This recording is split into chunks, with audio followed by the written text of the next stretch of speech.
आप रुद्राभिषेक करते हैं तो उसका फल कभी भी नहीं मिल पाता।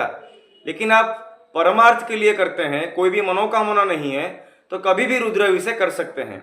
लेकिन अगर मनोकामना है तो फिर आपको सोच समझ करके, तिथियों को देख करके, चंद्र सूर्य की जो डिस्टेंस है उसको देख करके रुद्राभिषेक करना चाहिए।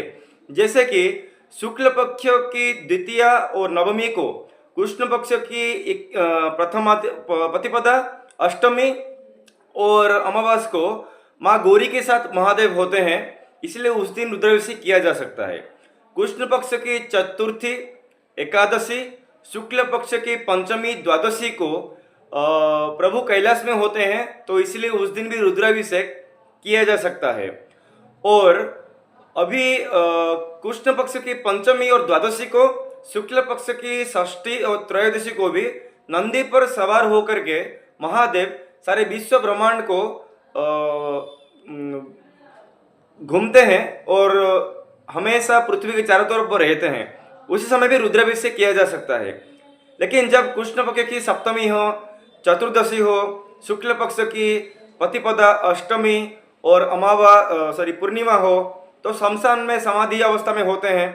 तो जैसे कि कामदेव ने उनकी समाधि को नष्ट करने की कोशिश की थी, उसी तरह सकाम भावना में मनोकामना पूर्ति के लिए रुद्राभिषेक करते हैं उसी तिथियों में, तो फिर आप प्रॉब्लम में आ सकते हैं, मनोकामना पूर्ति नहीं होगी।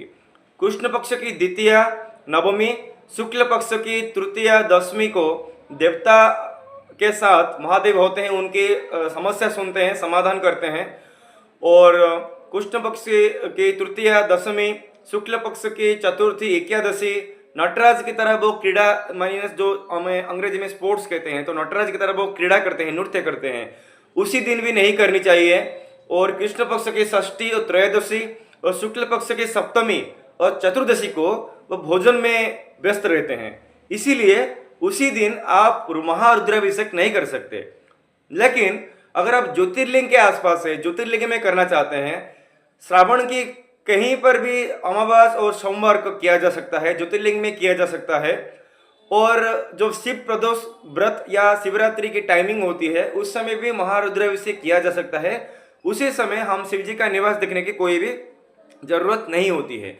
लेकिन मैं यहाँ फिर से कह दूं कि अगर आप चाहते हैं कि कोई भी मतलब स्वार्थ मनोकामना नहीं है, परमार्थ के लिए करना चाहते हैं, ऐसे ही प्यार में करना चाहते हैं, तो कभी भी कर सकते हैं। लेकिन मनोकामना सिद्धि के लिए जगाना चाहते हैं शिव जी को, तो जो जो तिथियां मैंने अभी कहा उस तिथियों को ही करना चाहिए। और सबसे अच्छा महारुद्राभिषेक होती है ज्योतिर्लिंग में, उसके बाद जाकर के